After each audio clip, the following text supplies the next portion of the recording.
everyone, my first video of Bird Week 2024. We're going to be doing charcoal birds on vintage paper. Let's get started. This is going to be fun. I'm using some vintage paper here, and it has a great feeling and texture to it. So next step is just to stamp the birds onto your paper. And I'm using the Dinawakley Scribble Bird stamp set. It's a really cute stamp set. I like it because it looks hand-drawn, and it's fun to color these birds. Today we're using charcoal, but you could really use a watercolor. It'd be very nice to color these birds in, markers, pencil, crayons. So for each bird, I'm stamping it on the paper just completely randomly, 3 birds per image. And if you don't have this stamp set, you could use any other stamp that you might have, bird or not, to get this effect. If you don't have any vintage paper, brown paper bag would be nice to use, and you'd get the same effect. Just wouldn't be probably quite as thin. I'm using an archival black stamp pad, and that is waterproof. I like using that one a lot. We don't need the waterproof feature for our charcoaling, but it still provides a really nice black stamped image. And you'll notice that these are unmounted stamps, and I have a lot of unmounted stamps, and the best way to use those is with an acrylic block. And when you use your stamps, it's always a good idea to wash them. I'm not washing them in between right now just because I was filming, but just a damp paper towel would be good to clean your stamps with, or even a wipes, like baby wipes are good to clean your stamps with. So we're almost done here, and then we're going to move on to the coloring section. And I'm using 4 colors of charcoal and a white pencil crayon. Okay, this is the fun part. I speeded up the filming just because there's a lot of coloring. So I started with the burnt orange color, and what I was doing was coloring the breast of each bird, thinking maybe like a robin or something, a bird that has little lighter feathers underneath. These are Derwent tinted charcoal pencil crayon type pencils, charcoal. They're nice because you don't get your fingers all charcoaly, yet they are full 100% charcoal. I also added a little bit of the burnt orange on tails and a little bit on the head. The fun part with charcoaling is that we're going to be blending everything in at the end. So you really kind of just scribble and have some fun with it. The next color I used was the lavender, and bringing the lavender really complements the burnt orange very well. You don't have to have any rhyme or reason when you're using charcoal coloring in these types of birds. It will look good no matter what you do. Trust me, you'll be amazed once they're all blended in.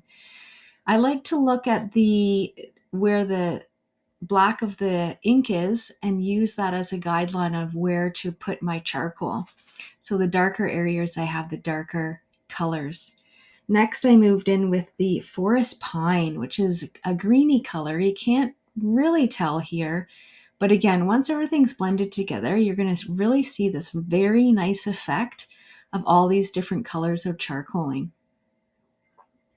And you could do one whole bird at a time. You don't have to go from bird to bird to bird. You could finish one whole bird, move on to the next bird. I was just trying to keep it simpler for filming and not changing my colors so often. And I added a color for each of one of the birds. The last color I used was the natural color. So this is a natural charcoal gray, if you will. And I'm adding a lot of that because I want to make sure when I'm blending that the majority of the bird is colored in. I actually had a fifth color that I didn't end up using, and that was the peat, and that was a brown color. But it doesn't really matter what colors you're using, as long as you just have a nice selection of different colors. Now, these are blending tools. I don't know the actual name of them, but they work very well for blending in pencil crayons or especially charcoal. I'm using two because I wanted to keep the lighter yellow separate from the darker blending tool. And as you can tell, even in fast motion, it looks kind of cool in fast motion, is that the colors are blending in really, really nice. All those different shades of gray, green, and purple are blending into the birds, making it look somewhat realistic or artsy for a bird with some nice feathers.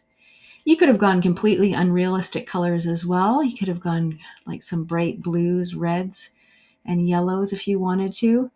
Anything really goes with this kind of thing. I was just trying to make a subtle bird image on this vintage paper. Sometimes the vintage paper would curl up on me, as you can see there, because it is very thin, but it has a great, great feeling to it. And I think the birds are looking really nice. They're popping really well, better than I actually thought they were going to once I started the project. So just continuing on, this is a really nice project if you had different animals to do as well, not just birds. But like I said, this stamp set is nice because it looks like it's sketched right onto the vintage paper. We're almost done with all of the blending. Later on in the week, I'm going to use this image here that I'm making, this art here, in another bird week craft. So this was just the start of something bigger. But it didn't have to be. You could have just kept this and had it as some art. You wrap a little gift with it. And there's the close-up. It's looking really good. I hope you like it. Lastly, I just wanted to add some white pencil crayon to the birds because it just makes the birds pop a little bit.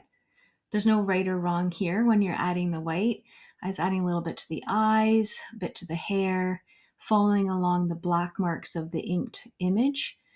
But if you wanted to be accurate about it, you could think about where the light might be falling on the bird and have the light hitting the bird, and then the darker side of the other side of the bird. But I just really wanted to give it a little bit of a pop, a little bit of an artistic little feature there. But this is nothing that I have planned. I am randomly touching each area of the bird for highlights. And this will finish off the project of the vintage birds on the birds on vintage paper for Bird Week 2024. Like I mentioned a few minutes ago, is that this would be really nice for wrapping paper. A little tiny gift. Valentine's Day is coming up, but I have other plans for this paper. So I hope you are working on your Bird Week project, whether it's cross stitch or sewing or paint by number, diamond art, paper crafts. So I did a second one, and that's the other one I did. So there's two there that I have, so I can pick and choose what I want to use for my bigger project.